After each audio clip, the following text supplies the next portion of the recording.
Hi, ഇന്നലെ Jumeirah റൈഡിന്റെ story ഇട്ടപ്പോൾ ഒരുപാട് ആൾക്കാർ ചോദിച്ചിരുന്നത് എന്താണ് സംഗതി എന്ന്. ഇത് ദുബായ് സൈക്ലിംഗ് പാസ് എന്ന് പറയും. ദുബായ് ഗവൺമെന്റിന്റെ ഒരു പുതിയ ഇനിഷ്യേറ്റീവാണ് സൈക്ലിംഗ് പ്രൊമോട്ട് ചെയ്യാൻ വേണ്ടിയിട്ട്. ഇതൊരു പാസ്പോർട്ട് പോലെയാണ് ബേസിക്കലി ഇത് ഫംഗ്ഷൻ ചെയ്യണം. ഇതിൻ്റെ അകത്ത് ദുബായിലുള്ള സൈക്കിൾ ട്രാക്സിന്റെ മാപ്സ് ആണ് നിങ്ങൾക്ക് കാണാൻ പറ്റുക. അപ്പോൾ ഓരോ ട്രാക്ക് നിങ്ങൾ കംപ്ലീറ്റ് ചെയ്ത് കഴിയുമ്പോൾ ഇതേപോലെ നിങ്ങൾക്ക് സ്റ്റാമ്പ് മേടിക്കാൻ പറ്റും. കൂൾ പരിപാടിയാണ്. അതിൻ്റെ കൂടെ നമുക്ക് കിട്ടിയൊരു സംഗതിയാണ് ഇത്, ചെറിയൊരു ബാക്ക് പാക്ക്. ഇതിൻ്റെ ഉള്ളിലൊരു ആക്ച്വലി ഒരു ബോട്ടിലാണ്, വാട്ടർ ബോട്ടിലുള്ളത്.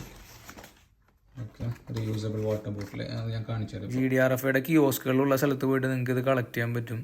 അവരുടെ ഓരോ വീക്കിലുള്ള ലൊക്കേഷൻസ് അവർ ഇൻസ്റ്റാഗ്രാമിൽ അപ്ഡേറ്റ് ചെയ്യാറുണ്ട്. 24th മുതൽ 31st വരെ അവർ ദുബായിൽ ജുമൈറ കോർണിഷിലും മറീനയിലും അതേപോലെ ദുബായ് വാട്ടർ കനാലിലെ ട്രാക്കിലും ഉണ്ടാവും. അപ്പോൾ ദുബായിൽ സൈക്ലിംഗ് ഇഷ്ടപ്പെടുന്ന എല്ലാവർക്കും പോയിട്ട് കളക്ട് ചെയ്ത് വെക്കാട്ടെ. ഇതിങ്ങനെ ഒരു സുവനീർ പോലെ സൂക്ഷിക്കുക. അടിപൊളി സാധനമാണ്. Okay, that's all. Thank you.